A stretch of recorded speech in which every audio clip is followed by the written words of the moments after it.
আগামী দিন আপনাদের কাজ হচ্ছে চক্রান্তকারীদের মুখোশ খুলে দিয়ে ফোর্স করতে শিখুন, ফোর্স করতে শিখুন, ফাঁস করে দিন। আমরা যদি ফোর্স করে আগামীকাল বাড়ির দেওয়ালে গিয়ে আপনার মাকে এবং বোনকে উৎসাহ সাজিয়ে যদি আপনার দেওয়ালে টানিয়ে দিয়ে আসি, পর্দা খুলে দরজা খুলে ওই পোস্টারটা আপনি খুলতে পারবেন না। এই প্রতিবাদ মঞ্চে দায়িত্ব নিয়ে বলে গেলাম, সেদিন সামনে আসছে। দলনেত্রী মমতা বন্দ্যোপাধ্যায়ের কথা মেনে ফোঁস করতে শুরু করেছেন একের পর এক তৃণমূলের নেতা, এবং এই ফোঁস করতে করতে অনেকগুলো ভিডিও আমরা পেয়েছি। আপনাদের আজকে আমি দেখাবো আপনাদের যে কারা কারা ফোঁস করেছে।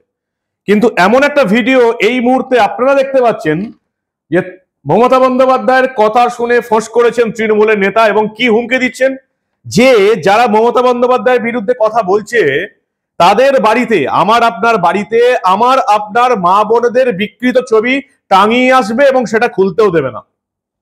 এই হচ্ছে তোলামুলি রাজত্ব, যেমন ঝাড় তেমনি তাদের বাঁশ। আর এই দলটাকেই, যাদের একটা পাড়ার ক্লাব চালানোর যোগ্যতা নেই, তাদেরকে আপনারা 3 বার জিতিয়েছেন 15টা বছর। এরপরেও যদি মনে না হয় তাহলে কি হবে, তাহলে জানিয়ে দিয়েছেন এই তৃণমূলের নেতা। কি বললেন তিনি আপনাদের সবাইকে হুমকি দিয়ে, কিভাবে ফোঁস করলেন, সবটা দেখাবো। এই প্রতিবেদন শেষ অবধি দেখুন। আমি মানব, দা নিউজ বাংলায় আপনাদের স্বাগত জানাচ্ছি। দলনেত্রী বলেছিলেন ফোঁস করতে, পাড়ায় পাড়ায় তৃণমূলের নেতারা ফোঁস করা শুরু করলো। কি বলেছিলেন দলনেত্রী, কিভাবে ফোঁস করতে বলেছিলেন, ছোট্ট করে দেখে নিন। আগামী দিন আপনাদের কাজ হচ্ছে চক্রান্তকারীদের মুখোশ খুলে দিয়ে ফোর্স করতে শিখুন, ফোর্স করতে শিখুন, ফাঁস করে দিন। ফোঁস করলেন অশোকনগরের তৃণমূল নেতা, কি নাম, অতীশ সরকার ওরফে ঝুঙ্কু। ঝুঙ্কু কাকা ফোঁস করেছে। কি বলছেন তিনি, যারা মমতা বন্দ্যোপাধ্যায়ের সমালোচনা করছে আমার আপনার বাড়ির মেয়েদের বিকৃত ছবি দেওয়ালে টাঙিয়ে রাখবে এবং সেটা খুলতেও দেবে না। এই যে ফোঁস করছেন ঝুঙ্কু, অতীশ সরকার, এর জন্য কারা দায়ী জানেন? এর জন্য দায়ী হচ্ছে আমি আপনি।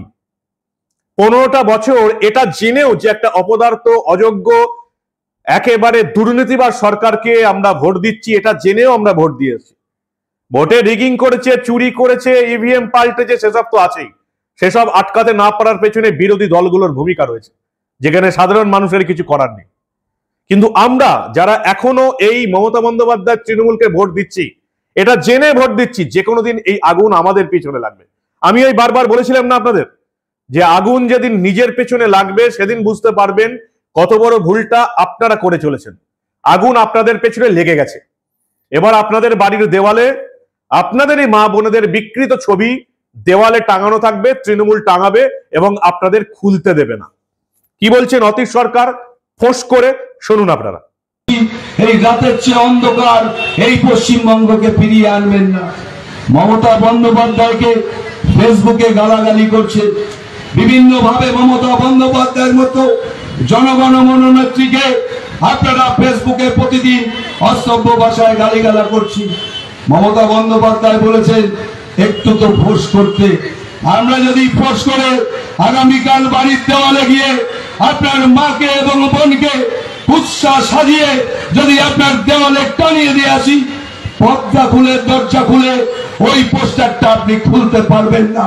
এই প্রতিবাদ মঞ্চে দায়িত্ব নিয়ে বলে গেলাম, সেদিন সামনে আসছে। সকালবেলা উঠে দেখবেন যে মমতা বন্দ্যোপাধ্যায়কে ফেসবুকে আপনি ব্যক্তি কুৎসা করছেন, যে মমতা বন্দ্যোপাধ্যায়কে চরিত্র নিয়ে গালাগালি করছেন, আপনার বাড়ির দরজায় গিয়ে আপনার মা বোনকে বিকৃত ছবি করে আপনার বাড়ির দেওয়ালে টানিয়ে দিয়ে আসবো। শুনে রাখবেন, আজকে দাঁড়িয়ে বলে গেলাম, সাবধান হয়ে যান। রাজপথে তৃণমূল কংগ্রেস ধৈর্য নিয়ে বসে আছে। আমরা যদি একটু পাড়ায় পাড়ায় সন্ধ্যে সকালবেলা একটু ফোর্স করি, পারবেন তো বাড়ি থেকে বেরাতে? পারবেন তো? যে ছেলে মেয়েদের আগিয়ে দিচ্ছে, সেই ছেলে মেয়েদের ভবিষ্যৎ নষ্ট করছেন।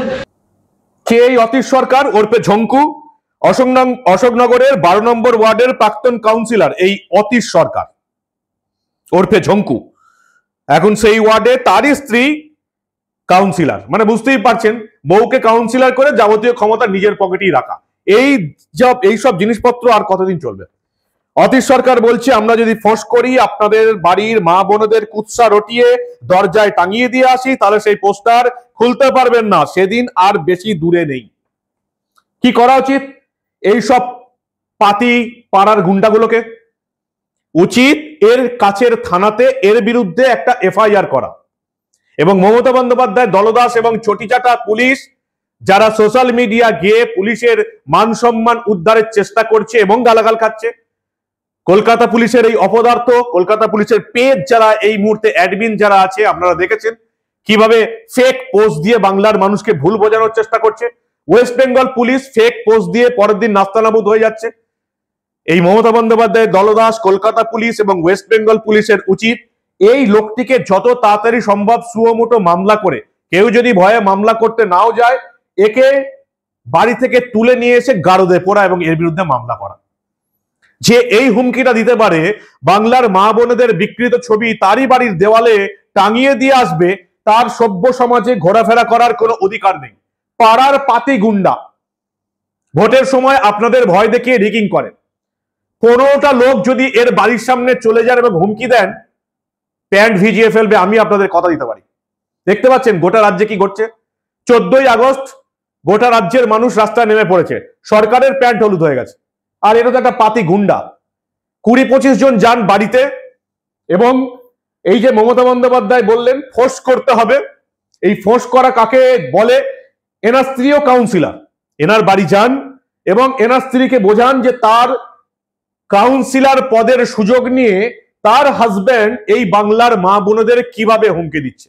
পুলিশ যদি কিছু না করে, তাহলে আমাদের নাগরিকদের এবার হাতে ক্ষমতা তুলে নিতে হবে। আর পুলিশ কিছু করবেও না। তৃণমূলের নেতা, রাজ্যের নেত্রী নিজে ফোঁস করতে বলেছেন, বউ আবার কাউন্সিলর, ফলে পুলিশ কিছু করবে না, কোনো সুমোটো মামলা করবে না। পুলিশ সুমোটো মামলা কাদের বিরুদ্ধে করে? এই রাজ্যের বিরোধী দলের নেতা এবং সাংবাদিকদের বিরুদ্ধে করে। এই লোকটিকে 15-20 জন মিলে যান এবং একটু চমকে দিয়ে আসুন। প্রকাশ্যে বলছি, যতদিন না একে ভয় পাওয়াতে পারবেন, ততদিন এ আমাদের মা বোনদের বিকৃত ছবি টাঙিয়ে দেবার ভয় দেখাবে আমাদের। অতএব এইভাবে যারা ভয় দেখাবে, তাদেরকে পাল্টা ভয় দেখানোর সময় এসে গেছে, পুলিশ যদি কিছু না করে। পুলিশের উচিত এই মহা ঘুঘুকে কোমরের দড়ি বেঁধে গারদে ঢোকানো। পুলিশ যদি না পারে, তাহলে পুলিশের সেই দায়িত্বটা আমাদেরকে করতে হবে। একে বুঝিয়ে দিতে হবে যে আমরা ভয় তো পাচ্ছি না, উল্টে তুমি এবার ভয় পাও। অশোকনগরের এই পাতি পাড়ার গুন্ডাটাকে এবার ভয় দেখিয়ে দেবার সময় এসে গেছে। এরও পরিবার আছে। কি বলেন আপনারা? আপনাদের মূল্যবান এবং গুরুত্বপূর্ণ মতামত জানান দা নিউজ বাংলার কমেন্ট সেকশনে। আর দেখতে থাকুন দা নিউজ বাংলা। আমরা আবার এই ধরনের কোনো খবর চেপে রাখতে দেব না।